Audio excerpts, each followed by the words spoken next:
Hello friends, welcome to Sangeetha's Food Gallery in Tamil. நாம் இன்னைக்கு பூண்டு சட்னி எப்படி செய்யுதுன்னு பார்க்கலாம். இது செய்யிறதுக்காக ஒரு pan சூடு பண்ண வச்சிருக்கேன். இதுல 1 டேபிள்ஸ்பூன் ஆயில் சேர்த்துக்கலாம்.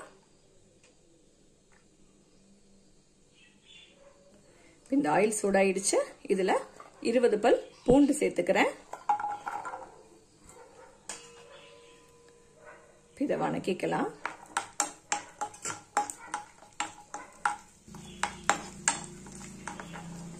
இது கூடவே 8 சின்ன வெங்காயத்தை கூட சேர்த்துக்கிறேன்.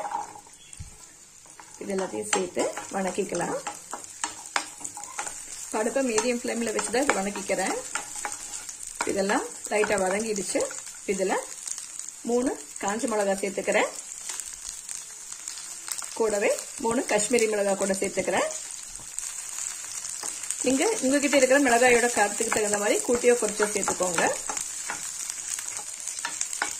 இதெல்லாம் நல்லா வதங்கியாச்சு. இதுல ஒரு சின்ன நெல்லிக்காய் அளவு புளியை சேர்த்துக்கிறேன். அவ்வளவுதான். இதெல்லாம் நல்லா வதங்கியாச்சு. அடுப்பை ஆஃப் பண்ணிக்கலாம்.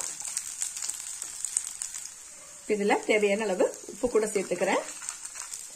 இதை ஆற வச்சிடலாம். ஆறுனதுக்கு அப்புறமா தேவையான அளவு தண்ணி சேர்த்து இதை அரைச்சிடலாம். பாருங்க, இதை அரைச்சிட்ட இதை ஒரு பவுல்ல மாத்திடலாம். சட்னியை தாளிச்சுக்கலாம். இதுக்காக ஒரு பேன் சூடு பண்ண வச்சிருக்கேன். இதுல 1 டேபிள் ஸ்பூன் ஆயில் சேர்த்துக்கலாம். இப்ப நீங்க இதுக்கு தேங்காய் எண்ணெய், சன்ஃபிளவர் ஆயில் இல்ல நல்லெண்ணெய் எது வேணா சேர்த்துக்கலாம். இந்த எண்ணெய் சூடாயிடுச்சு. இதுல 1/2 டீஸ்பூன் கடுகு சேர்த்துக்கலாம். இந்த கடுகு எல்லாம் பொரிஞ்சிருச்சு. இதுல ஒரு காஞ்ச மிளகாய் கட் பண்ணதை சேர்த்துக்கிறேன். கூடவே கொஞ்சம் கருவேப்பிலை கூட சேர்த்துக்கலாம். அவ்வளவுதான். இப்ப அடுப்பு ஆஃப் பண்ணிடலாம். இதை நம்ம ரெடி பண்ணி வச்சிருக்கிற சட்னியில சேர்த்துக்கலாம்.